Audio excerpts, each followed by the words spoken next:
Today on the Slanted Lens, we're shooting 2 camera interviews at East-West Bank of some of the executives. We're going to look at the process of mixing an LED light source with window light as we shoot these executive interviews. Because we're working with daylight, we'll need a daylight balanced light source. In the past, we always used HMIs, but with the advent of LEDs, it's given us a lot of other options. The reason that LEDs have become so popular is that they have become a very reasonably priced alternative to an HMI daylight balanced light source. HMIs were very expensive. They had these huge balances you had to lug around with you. The early LEDs were large panels of multi-LEDs to create a light source. My favorite were the ikan panels, which I used for several years and have been very happy with the ease of use and the way it mixes with daylight. They were, however, hard to modify and large to move around and ship. When single light LEDs came into the market, it was a huge leap forward. Now you have a single light source and a monoblock head that is cool enough to attach any strobe softbox or modifier to. Today, as we are on location for East-West Bank, we'll show you how to blend this single light source LED with window light. Let's look at our lighting setup. Window light is a wonderful light source and gives a pretty light on the subject, but has some disadvantages. Here's our first shot with just the window light. Our camera settings are 1/50th of a second and f3.5. We're on a Tamron 70 to 200 millimeter lens at 175 millimeters.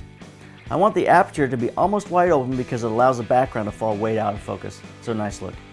As nice as this window light is, by just adding a large Photoflex softbox coming in from the same side as the window light, we can clean up the light on his face and make it look a little more pleasing.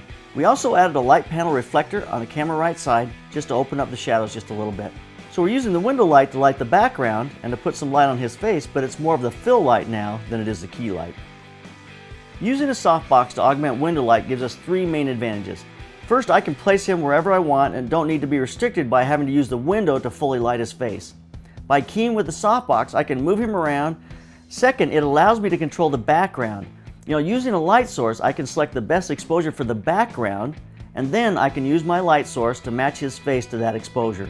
If I use the window to light his face, I'll need to open up until his face is correctly lit, and this can blow the background out and make it too bright. In this example, we wanted the background to be darker. His face doesn't have near enough light on it from the window, so as we open up our exposure to brighten his face, it's going to brighten our background, make it brighter than we wanted. Adding the LED on his face allows us to get a nice light on his face and not have to brighten the background. The color of this NorthStar is wonderful. It blends perfectly with this window light. This is a simulation of what the image would have to have looked like if we had opened up the exposure. It's nice enough but feels kind of flat.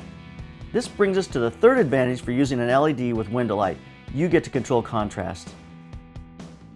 A simple light close to the subject will give you more contrast and make the image look better.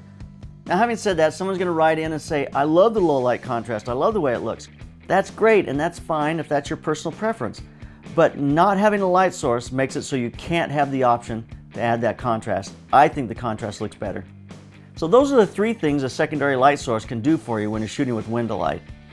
In my opinion, the NorthStar LED is price-wise and power-wise the best buy out there. It really is a great option.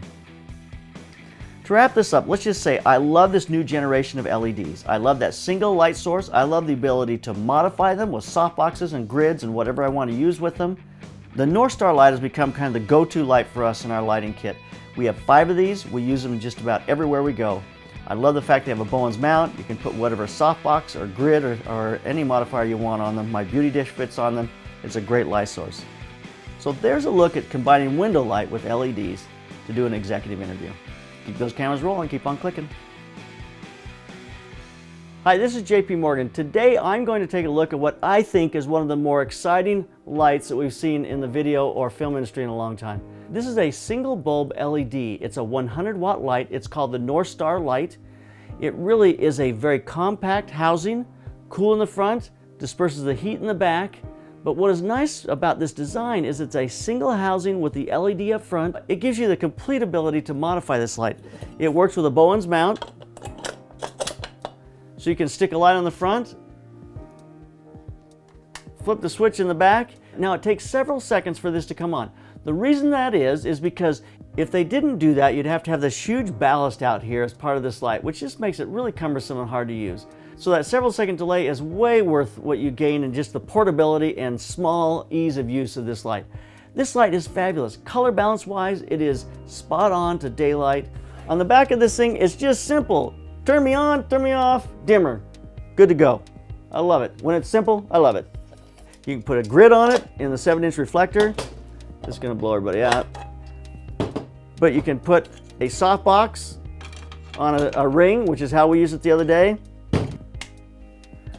Again, we have the single LED up front, modifiable in the front. They have also an adapter that has barn doors on it if you want to use more gels and that kind of traditional way of working with a light like this. It's a 100-watt LED, which gives you equivalently about a 1K or maybe slightly under a 1K, but it's very similar to a 1K. I found with this silver reflector though, it bumped it up by 2 stops. If you're about to buy LEDs, you seriously need to take a look at the NorthStar Lite, because the large panels that are out there, and there are some great ones out there, I use a lot of them, but the reality is that this now becomes a single light source that acts more like an HMI. It's daylight balanced, it has the ability to work just like an HMI without the huge ballast and without the huge expense. This has been JP Morgan for the Slanted Lens. That's my product review. I love this light. Today on the Slanted Lens giveaway, we have a NorthStar Lite by Photoflex. This is an incredible light. Of course, this entire lesson we've talked about the NorthStar Lite, so if you don't know how good the light is yet, I can't help you.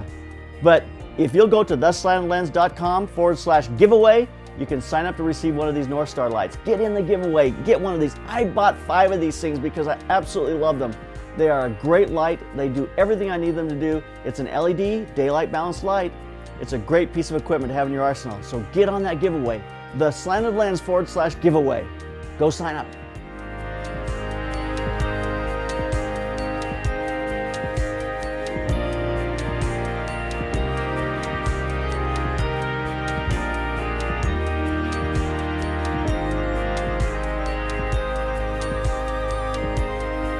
We got a lot of great stuff coming in the next few months. Our business coaching class comes up real soon, so get on our newsletter. It's at theslanted.com. Great information about photography, photographic lighting. We hope to make life easier for you, to give you the information and the tools you need to be able to be successful in your business. Like us on Facebook and follow us on Instagram and Twitter. We also have a brand new webpage they just put up. A lot of great information there, easy to use. Go to theslanted.com. We're now posting all of our videos first on theslanted.com before they hit YouTube. They'll be on there for about a week to 2 weeks before they come to YouTube. So if you want to see them first, go to theslanted.com. So keep those cameras rolling, keep on clicking.